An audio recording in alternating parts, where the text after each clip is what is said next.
Hey, Honors Chemistry. I wanted to do 1 or 2 problems from worksheet number 4 as a way to help you with your homework for this weekend. Remember, I want you to be able to answer questions like on worksheet number 4 because you will get 1 or at least 2 questions on your unit test coming up. So let's just go into number 1 right now. So it says, how much energy must be absorbed by 150 gram sample of ice at 0 degrees Celsius that melts and then warms to 25 degrees Celsius. So it looks like more than one thing is happening here. I need to melt the 150 grams of ice, and then I need to heat it up from 0 to 25 degrees Celsius. So let's make a heating curve on the side here. So I'm going to make our heating curve. All right, if we have time going on, or it's also saying like adding heat energy on the side. And then above we have, or on the y-axis, we have temperature in degrees Celsius. So this water is actually at 0 degrees Celsius. So let's say I'm at 0 degrees Celsius and I'm at water.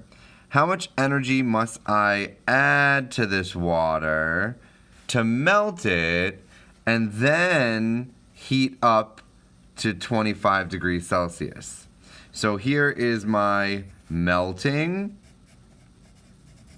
and this is at 0 degrees Celsius, and then I want to heat up liquid to 25 degrees Celsius. That's what this mark is. So, what you're going to be responsible for being able to do is constructing kind of like these heating or cooling curves related to what's going on here. So I have 2 things, or 2 segments here. I have one segment which involves the melting of 150 grams of ice. And then my second segment is heating the 150 grams of water from 0 degrees Celsius to 25 degrees Celsius. If I want the total energy, what am I going to want to do with both of these segments? Well, if I need a certain amount of energy to melt it, and then I need an energy to heat it up, I got to add these 2 energies. So if I do Q1 plus Q2, let's say I'll get a Q from here, and I'll get a Q from here. Q1 plus Q2 is equal to Q total. So let us solve now for the total amount of energy. So I'm going to do step 1 over here. So let's do 1 here. I'm melting 150 grams of ice. So what equation do I use? And 2 of them are here right now. Which of these equations do I use if I want to talk about melting? Melting is a phase change, and I know that during melting the temperature is not supposed to change. So I think I want to use Q equals mH, right? Because if I use Q equals mH, H stands for the melting energy required, and that's at 334 joules per grams. And I wouldn't be able to use MC delta T. Why would I not be able to use Q equals MC delta T at this flat point? I think it's because, the flat point here, it's because my temperature is not changing. So my delta T would be 0, and then I would get 0 as my energy, and we know that it requires energy to melt, so that wouldn't work. So that was my justification there. I'm going to need to use Q equals mH now to figure out how much energy is required to melt that 150 grams of ice. Well, I'm going to use the constant 334 joules per gram. It's the heat of melting. That's how much energy is required to melt 1 gram of ice or 1 gram of solid water. So if I have 334 joules, that will melt 1 gram of ice. So Q is equal to 150 grams times 334 joules per gram.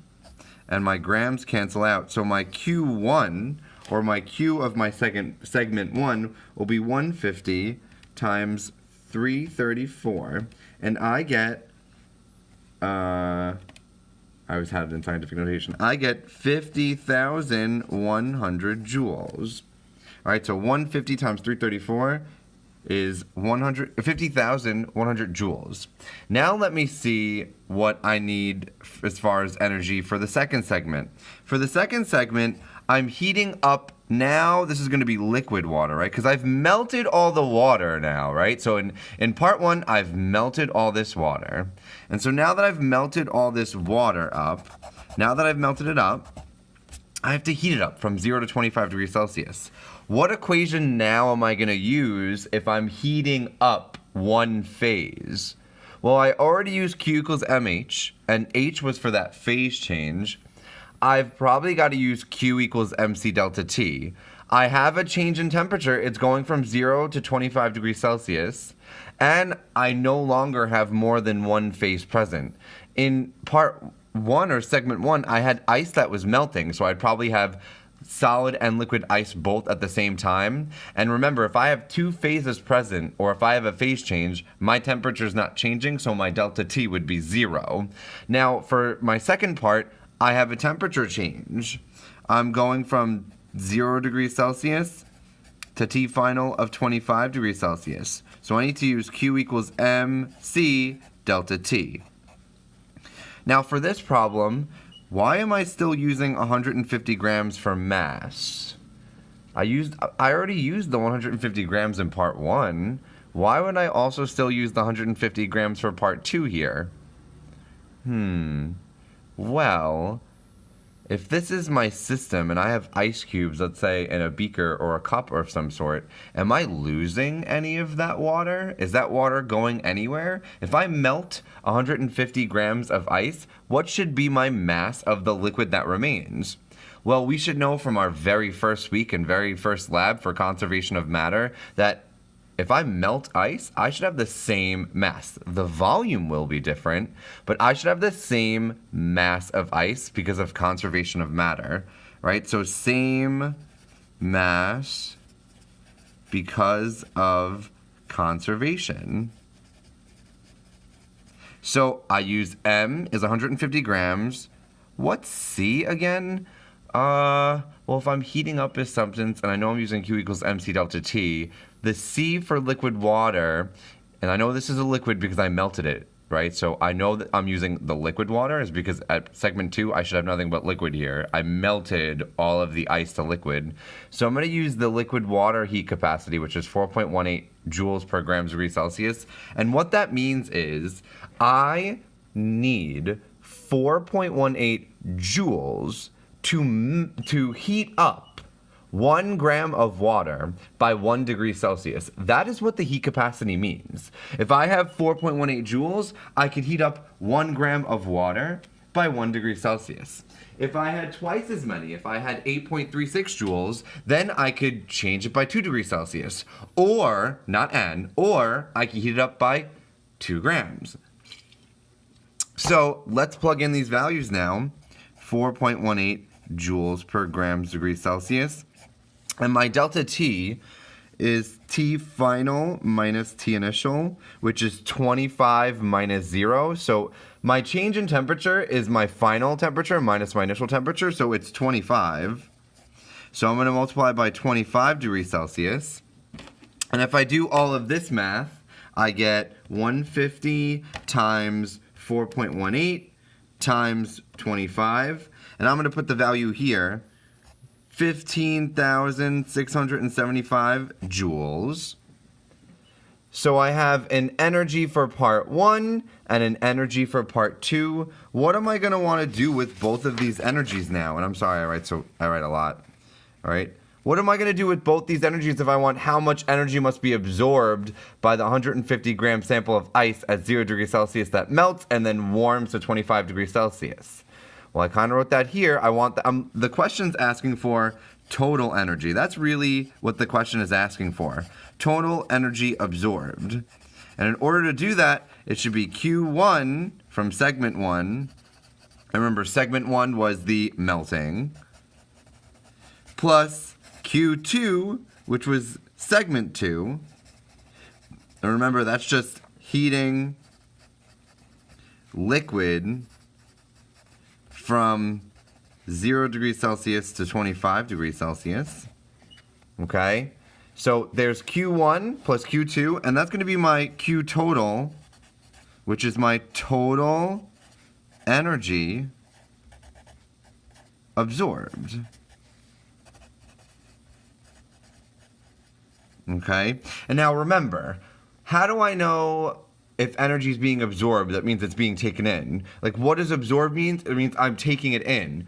How do I know that this ice is taking in energy? If I want to melt ice, do I need to add energy or do I need to remove energy?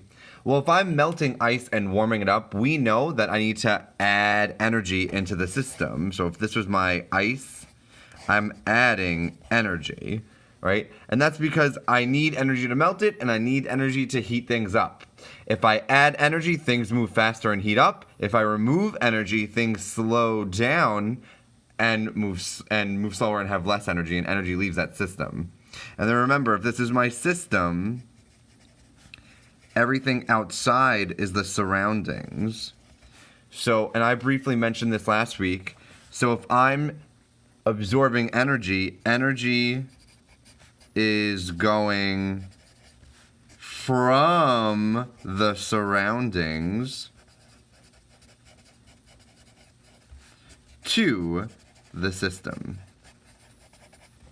Okay? So, it's going from the surroundings to the system. Surroundings is on the outside, system's on the inside.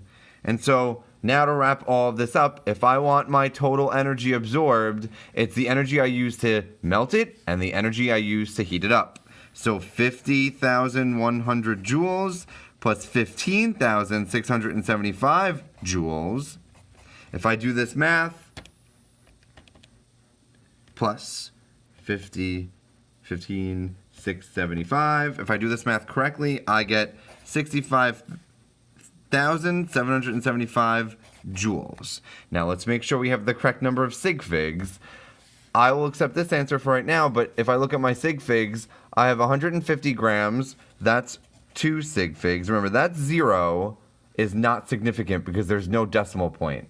All non-zeros, like 1, 2, 3, 4, 5, 6, 7, 8, 9, all 9 zeros are significant.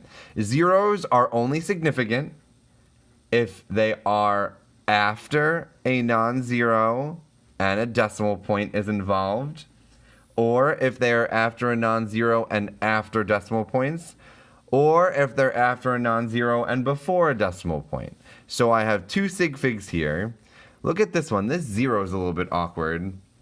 How many Sig Figs are in the 0.0? Well, in this case, I'm only going to use 1 Sig Fig because I have no non-zeros here and I have a decimal point.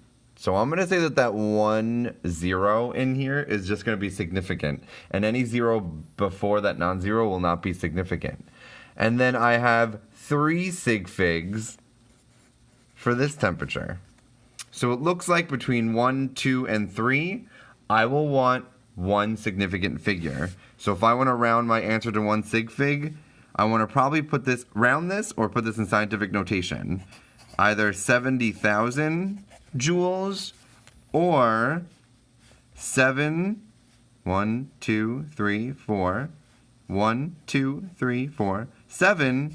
10 to the 4th joule. Okay?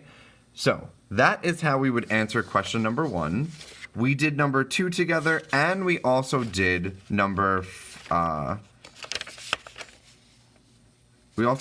other question together. I'm probably going to post another video on one more question, but I wanted to give you in detail how to do question number 1. I think I'm probably going to do number 3 on the next video, probably a bit quicker.